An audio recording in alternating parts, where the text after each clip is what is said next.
Hello, this is my video for my peer remix project for my music tech class.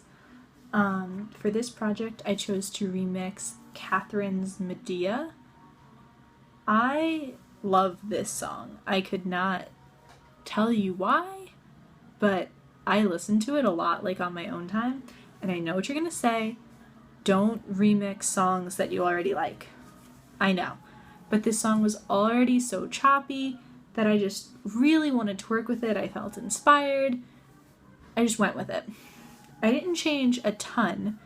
And honestly, the original was choppy to begin with, so I also feel like it's kind of hard to tell what I changed, even though I did change a bit. I mostly ended up cutting up some sections, looping them, repeating them.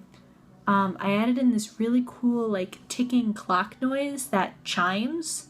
And when it chimes, all the other sounds cut out for a few beats, and then they come back in.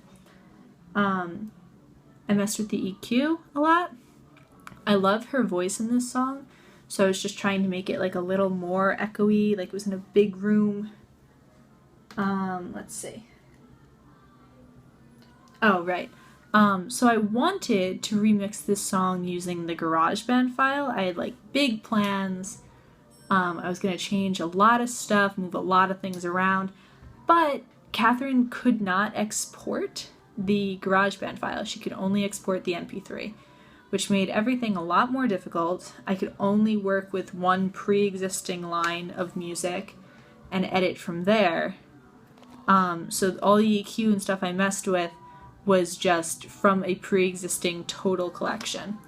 I found some of my own samples. I found some samples that she used from GarageBand. I found them and used them separately. But yeah, it definitely would have been a lot easier if I could have edited the GarageBand file with all the different audio tracks. But what are you gonna do?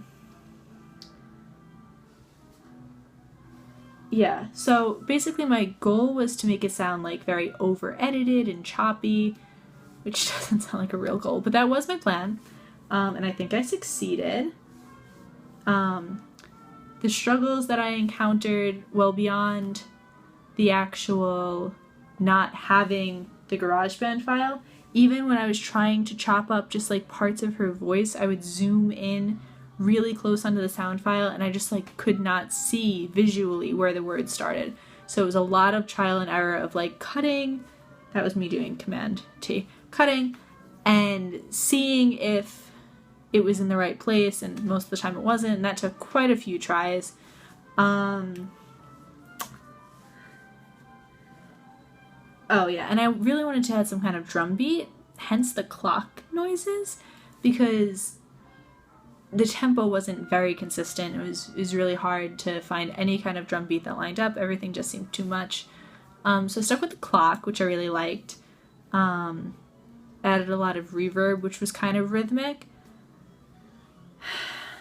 And yeah, that would be something that if I had the GarageBand file, I would definitely want to add some kind of drum loop. I added a cool door closing effect at the end. Just, I think, adds to the kind of eeriness. Oh, and I cut out like a big chunk. Her song kind of changes themes a little, and I cut that off because that wasn't something that I was gonna use. And there's like a solid minute of reverb and echo at the end of this song. I wasn't totally sure how to get rid of it, but I also kind of like it. Don't think it does a lot of harm. So the song's about a minute longer than it actually is. The reverb's kind of cool for like the first 7 seconds, and then you're like, alright, nothing else is happening. Didn't know how to stop it. So yeah, that was Medea, MIDI-A, a remix of Katherine's Medea. Enjoy!